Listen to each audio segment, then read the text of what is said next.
said, we think of the NCLB tests as autopsies. And I knew exactly what he meant, because what he was saying is that the students take the test in late April. If they're lucky, they get them back in late June. The teachers can't use the results to inform their instruction. So I saw that in Minnesota, that in addition to the NCLB test, a lot of schools, majority of schools, were taking a computer adaptive test. A computer test so you get the results right away, and adaptive so that you can measure outside of grade level.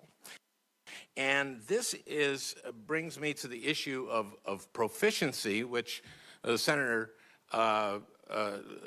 cited, versus growth. And I would like your views on the relative advantage of measuring, doing assessments and using them to measure proficiency or to measure growth. Well, thank you, Senator, for that question. I think if I'm understanding your question correctly around proficiency, I would also correlate it to competency and mastery, so that each student is measured according to the advancement that they're making in each subject area. Well, that's growth. That's not proficiency. So in other words, the growth they're making is in growth. The proficiency is an arbitrary standard. If they've reached a level, the proficiency is if they've reached a like third grade level for reading, et cetera. No, I'm talking about the debate between proficiency and growth. Yes. What your thoughts are on them. Well, I was just asking to clarify then. Well, this is a subject that has been debated in the education community for years. And I've advocated growth, as the chairman and every member of this committee knows, because with proficiency, teachers ignore the kids at the top who are not going to fall below proficiency, and they ignore the kid at the bottom who, no matter what they do, will never get to proficiency. So I've been an advocate of growth, but it surprises me that you don't know this issue. And Mr. Chairman, I think this is a good reason for us to have more questions, because this is a very important subject, education, our kids' education. And I think we're selling our kids short by not being able to have a debate on it. And I didn't know of any rule about this.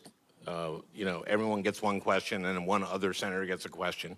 I don't know where that rule comes from. Well, I'll tell you where it comes from, Senator Franken. It comes from the committee precedent and the way we treated President Obama's nominees, John King, and the way we treated Arne Duncan, and the way I was treated when I was a secretary.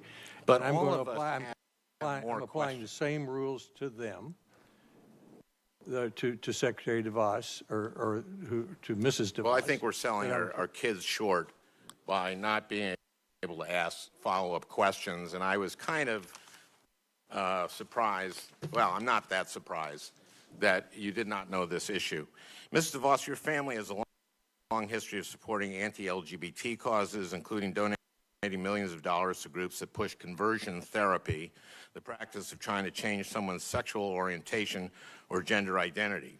For example, you and your family have given over $10 million to Focus on the Family, an organization that currently states on its website that, quote, homosexual strugglers can and do change their sexual behavior and identity. Mrs. DeVos, conversion therapy has been widely discredited and rejected for decades by every mainstream medical and mental health organization as neither medically nor ethically appropriate. It has been shown to lead to depression, anxiety, drug use, homelessness, and suicide, particularly in LGBT youth. In fact, many of the leaders and founders of conversion therapy, including both religious ministries and mental health professionals, have not only publicly renounced it, but have issued formal apologies for their work and how harmful it has been to the individuals involved. Mr. Chairman, I would ask that this be included in the record. It will be. Mrs. DeVos, do you still believe in conversion therapy? Senator Franken, I've never believed in that. First of all, let me say I fully embrace equality, and I believe in the innate value of every single human being, and that all students no matter their age, should be able to attend a school and feel safe and be free of discrimination. So let's start there. And let me just say that your characterization of contributions, I don't think accurately reflects those of my family. I don't. Well, you've been- I would hope that you wouldn't include other family members beyond my core family. Well, in terms of throwing numbers around, you said that student debt has increased by 1,000% since 2000. 980% in 8 years. I'm sorry? 980%. That's just almost not so. 1,000. It's increased 118% in the past 8 years. Well, So I'm just asking, if you're challenging my figures, I would ask that you get your figures straight about education policy, and that's why we want more questions, because we want to know if this person that we are entrusting or may entrust to be the Secretary of Education, if she has the breadth and depth of knowledge that we would expect from someone who has that important important job. Thank you. Thank you, Senator Franken. I had as many disagreements with Secretary King as you apparently do with Mrs. DeVos, and we're treating her in exactly the same way that we treated him.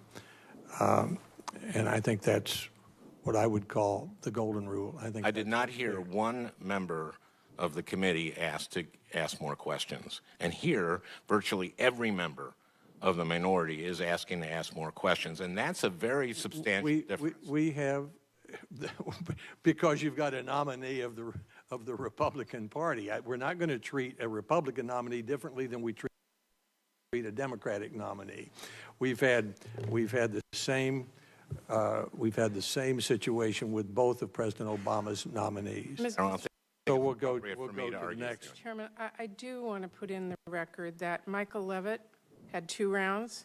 Michael Levitt was never the education secretary. Well, Rod Page under Bush had 10-minute rounds. There is other precedent, so that's why my members really are asking. I appreciate that, Senator Murray, and I appreciate your saying that. I'm trying to be fair by treating Mrs. DeVos in the same way we treated both of President Obama's education nominees.